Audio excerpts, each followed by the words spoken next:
الحمد لله رب العالمين وبه نستعين والصلاة والسلام على نبينا محمد وعلى آله وصحبه ومن تبعهم بإحسان إلى يوم الدين أما بعد رب اشرح لي صدري ويسر لي أمري واحلل عقدة من لساني يفقهوا قولي آمين۔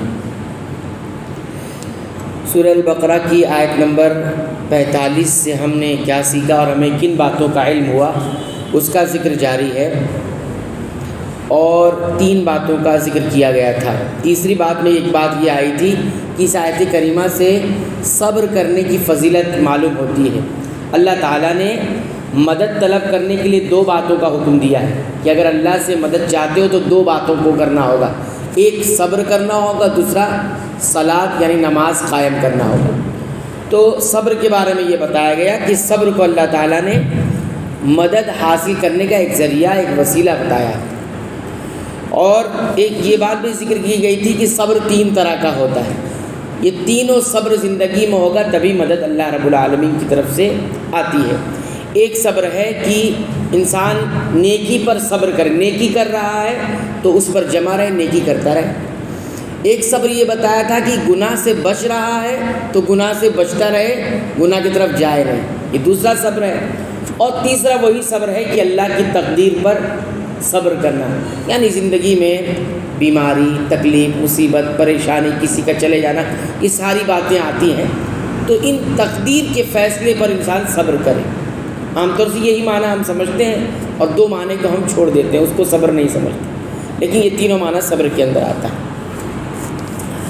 اب یہاں بتایا جا رہا ہے کہ اطاعت کے کام پر، نیکی کے کام پر صبر کرنا، یعنی نیکی کرتے رہنا اور نیکی پر جمے رہنا، یہ صبر کی وہ قسم ہے جو سب سے زیادہ مشکل ہے لیکن سب سے زیادہ افضل ترین بھی ہے۔ صبر کی یہ قسم کہ انسان کوئی نیکی کر رہا ہے اور اس نیکی پر ڈٹا رہے، جمع رہے، تو یہ سب سے دشوار گزار انسان پر گزرتی ہے، اور لیکن یہ بہت افضل بھی ہے، اس لیے کہ نیکی کے کام پر صبر کرنا، یہ 2 چیزیں اس کے اندر پائی جاتی ہیں۔ کتنی چیز پائی جاتی ہے؟ 2 چیز۔ ایک تو فعلاً اس میں کرنا ہوتا ہے انسان کو کوئی چیز، اور دوسرا رکنا ہوتا ہے، اختیاری طور پر رکنا ہوتا ہے۔ ابھی جب مثال دیں گے تو سمجھ میں آئے گی بات۔ مثال کے طور پر نماز کی مثال ہے، ایک طور پر نیکی کا کام ہے، کرنا ہے نا اسے، خاص طور پر فجر کی نماز ہے، انسان کو اختیار حاصل ہے، ایک تو آنا ہے اور نماز کو ادا کرنا ہے، بدن سے آ کر ادا کرنا ہے، پورا ایک وقت ہے اس میں بدن کی ساری عبادتیں ہیں، ہے نا، یہ پورا مکمل کرنا ہے۔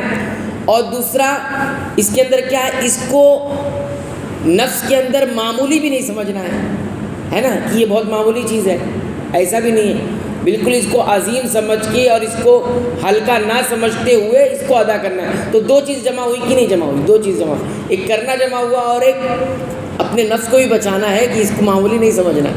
تو اس طرح سے، اور یہ اختیاری ہے۔ کیا ہے یہ اختیاری؟ آپ مرضی، آپ نہیں بھی آئیں گے تو کوئی کچھ بولے گا آپ کو؟ نہیں بولے گا۔ اللہ تعالیٰ بھی فوراً سزا نہیں دیتے، یہ آپ کر بھی سکتے ہیں، نہیں بھی کر سکتے، لیکن جو آخری قسم ہے صبر کی، تقدیر کے فیصلے پر راضی ہونا، اس پر آپ صبر کریں یا نہ کریں، ہو کر تو وہی رہنے ہیں، ہاں ہو کر تو وہی رہے گی۔ تو یہ بتایا جا رہا ہے کہ اس کے اندر آپ دیکھتے ہیں کہ جو نیکی کام پر صبر کرنا ہے، یہ سب سے افضل ترین بھی ہے اور سب سے مشکل گزر بھی۔ اور آپ دیکھیں گے معاصی، گناہ سے رکنا، یہ شدت صبر کی دوسری قسم ہے، گناہ سے رک جانا اور اسی پر ڈٹے رہنا۔ تو اس میں کیا ہوتا ہے، اس میں صرف ایک ہی چیز ہے، اپنے آپ کو روک کر رکھنا ہے نا، کسی چیز سے منع کیا گیا نہیں کرنا ہے تو آپ نہیں کر رہے ہیں، بس اتنا ہی تو ہے اس کے اندر۔ اس میں کرنے کے لیے کچھ نہیں ہے لیکن رکنے کے لیے ہے صرف۔ لیکن نیکی کام پر صبر کرنے میں کیا چیز ہے؟ 2 چیزیں، ایک تو کرنا بھی ہے اور رکنا بھی ہے، ٹھیک ہے۔ آپ دیکھیں گے یہ، لیکن کبھی کبھی یہ بھی انسان کے اوپر سخت ہو جاتا ہے، مشکل ہو جاتا ہے، یہ والا صبر بھی، گناہوں سے رکنا بھی بہت مشکل ہو جاتا ہے، لیکن انسان کو روکنا ہی صبر ہے۔ دیکھیے نبی کریم صلی اللہ علیہ وسلم نے اس نوجوان کو جو کہ جس کو کوئی خوبصورت عورت، پیسے والی عورت اور اچھے خاندان والی عورت گناہ کی طرف دعوت دے رہی ہے، آپ دیکھیے گناہ سے بچنا ہے نا اس کو، اور وہ گناہ سے بچ رہی ہے، وہ آدمی گناہ سے بچ رہا ہے، اور ایسی عورت سے جو پیسے والے بھی ہے، خوبصورت بھی ہے اور اعلیٰ خاندان والے بھی ہے، بلاتی کہ آؤ ہمارے ساتھ غلط کام کرو، لیکن وہ آدمی کیا کہہ رہا ہے؟ انی اخاف اللہ، میں اللہ سے ڈرتا ہوں۔ تو اب دیکھیے وہ ایک برے کام سے رکنے پر اپنے آپ کو صبر کر رہا ہے۔ تو اللہ کے نبی صلی اللہ علیہ وسلم سے اس نوجوان کو کس کے ساتھ ملایا ہے؟ اس حاکم سے جو عدل و انصاف کے ساتھ فیصلے کرتا ہے۔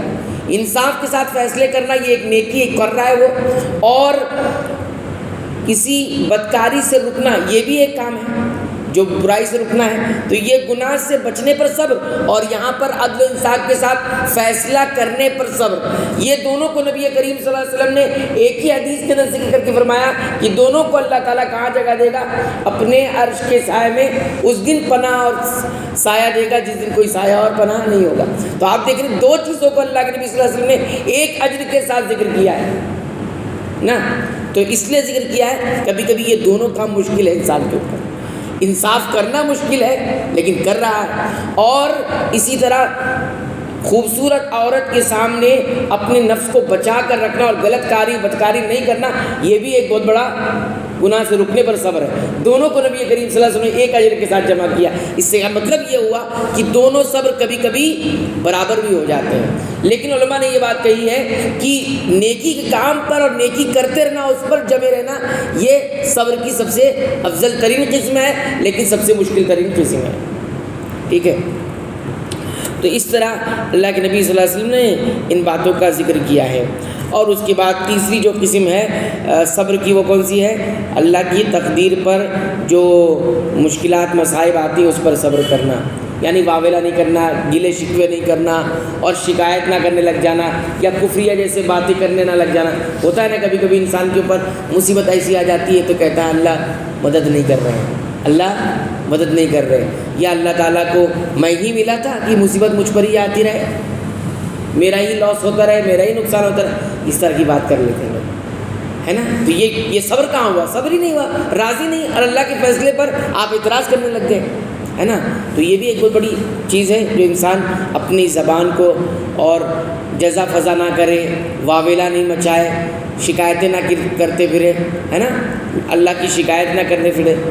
تو یہ بات ہے۔ تو یہ بتایا جا رہا ہے کہ یہ صبر کی جو تیسری قسم، آخری قسم ہے، اسی کو ہم صبر سمجھتے ہیں۔ صبر کرو مصیبت کے وقت ہی کہا جاتا ہے، لیکن یہ نہیں کہا جاتا ہے کہ آپ نیکی پر قائم دائم رہو، یہ نہیں کہا جاتا گناہ سے بچو، لیکن یہ کہا جاتا ہے صبر کرو، اللہ تعالیٰ اجر دینے والا۔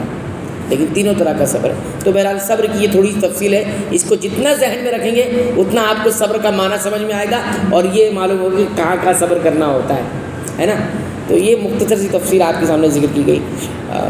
اب اور بھی باتیں انشاءاللہ آئندہ درس میں ذکر کریں گے۔ اللہ تعالیٰ سے دعا کرتے ہیں رب العالمین تمہیں تو ہمیں صبر کی تینوں قسموں کو کما حق کو اپنانے کی توفیق عطا فرما رب العالمین۔ تو قرآن حکیم کو ہمارے دلوں کی بہار بنا دے، ہمارے سینوں کا نور بنا دے، ہماری تمام پریشانیوں غموں کا اور فکر مندیوں کا علاج بنا۔ آمین۔ وآخر دعوانا الحمدللہ رب العالمین۔